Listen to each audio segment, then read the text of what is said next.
Veuillez prendre note, les conseils prodigués sont à titre informatif seulement et en aucun temps ne remplacent l'avis d'un médecin. Certaines plantes peuvent interagir avec la prise de médicaments. Assurez-vous de consulter un professionnel et de bien vous informer.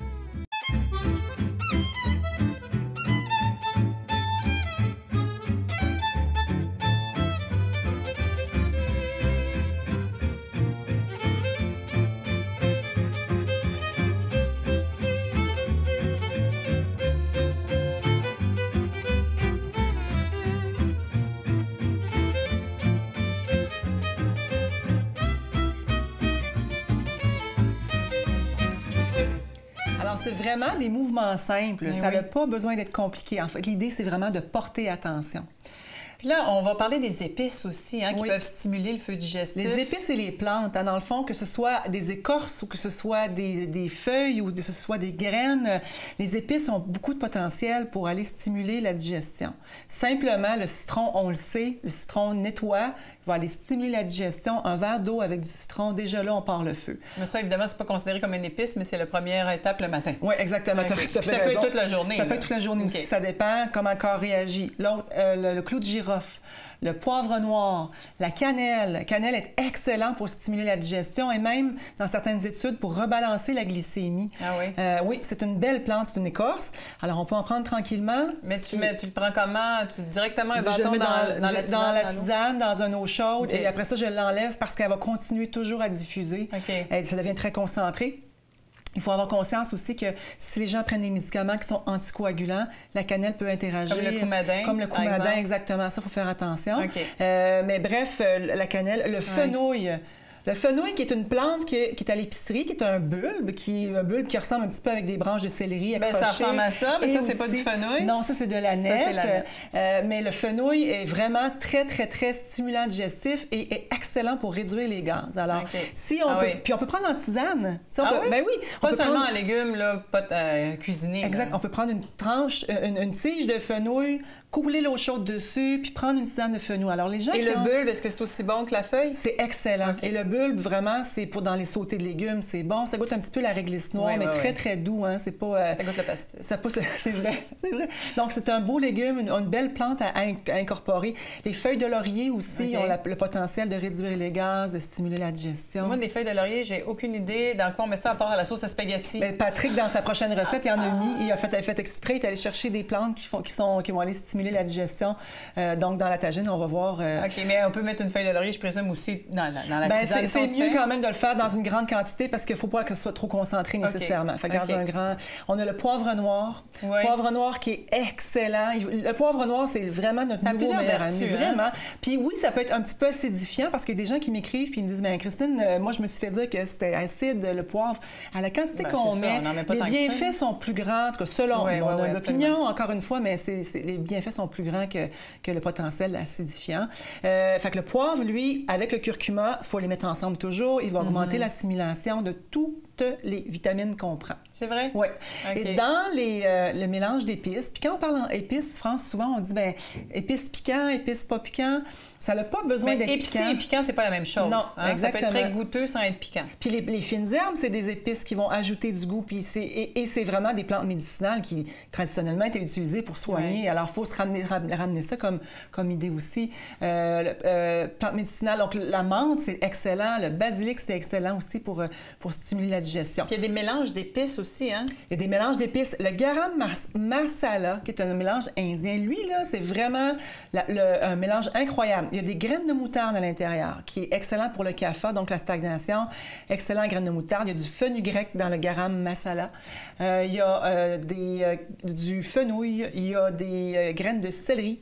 Il y a du clou de girofle. C'est du curcuma. Il y a du poivre noir. Et ça des épices qui stimulent finalement le feu digestif. Oui, là. Exactement. Puis ça va aller vraiment stimuler la digestion. Donc, et ça, on peut mettre ça un peu à toutes les sauces? Parce qu'évidemment, tout va goûter l'Indien. En fait, il faut découvrir tranquillement. On n'est pas habitué au Québec. C'est des épices qui ne sont pas habituelles. Alors moi, ce que j'ai fait, c'est qu'on y va tranquillement. On essaie une recette.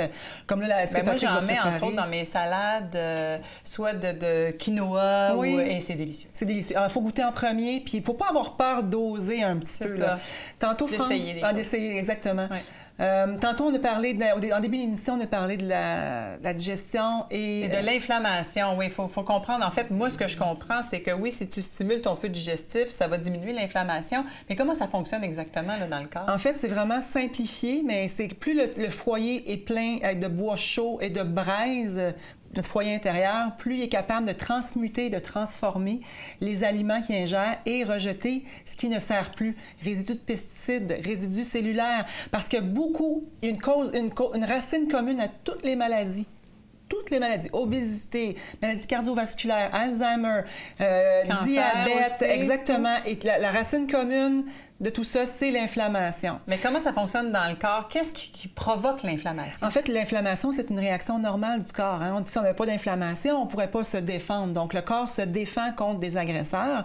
Là, puis on en a besoin. Là où ça devient plus problématique, c'est quand on a trop d'agressions de plein de choses, de ce que l'on mange, de ce que l'on vit, de la pollution environnementale. Tout ce qui est toxique. Oui. Hein? Les pesticides, les herbicides qui restent dans les... Et d'ailleurs, il y en a dans tout. On va revenir là-dessus dans une autre émission. Mais... Oui, vraiment. Et c'est important de savoir que c'est là que l'équilibre se perd. Et quand souvent les gens ils ont une bedaine ou aussi sont enflés ici, ils pensent que c'est du gras, mais souvent c'est l'inflammation.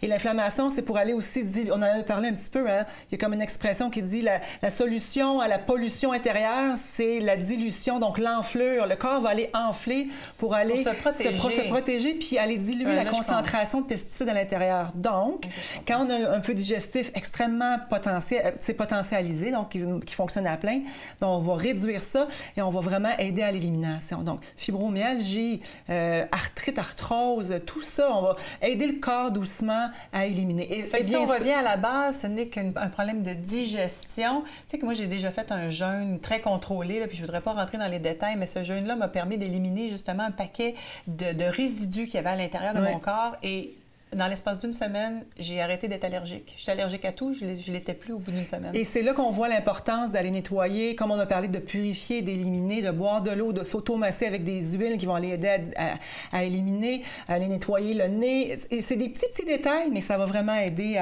à éliminer. Et de porter attention. C'est pas parce qu'on a un estomac qu'il est automatiquement fait pour fonctionner à plein. Puis prendre tout ce qu'on va ingérer. On prend à chaque changement de saison, on fait un changement d'huile dans notre voiture, on change les pneus. Bien, il faut penser aussi à notre corps puis vraiment aller aider à stimuler son plein potentiel de guérison puis stimuler le plein potentiel de notre pharmacie interne. Puis est-ce qu'il y a une sagesse qu'on peut développer, une sagesse corporelle par rapport à toutes ces habitudes-là? Ce que j'aime faire, moi, dire aux gens souvent, c'est des trucs de sagesse corporelle. Entre autres, il y en a un, c'est éviter de manger après 7 heures le soir. Okay. Si vous le faites, prenez une tisane d'eau chaude, prenez un basilic, allez aider le corps à éliminer et évitez de remplir l'estomac plus que 70 %. Si on remplit une laveuse à plein, avec plein de savon, comme un ado peut faire le lavage des fois, puis après ça, on ferme le couvercle puis on laisse ça aller, l'eau prendra... Ça va être difficile de laver tout ça. Et mais le problème, c'est la vitesse à laquelle on mange. Comment savoir 70 %? Je m'excuse, mais moi, quand je m'en rends compte, je suis rendue à 120 %. Exactement. Donc, c'est manger tranquillement, okay. Et arrêter juste un petit peu avant qu'on ait plus faim. Parlant de faim, on va aller voir Patrick qui nous a préparé un tagine de légumes d'automne avec des épices vraiment majestueuses. Il paraît que c'est un art préparer ça.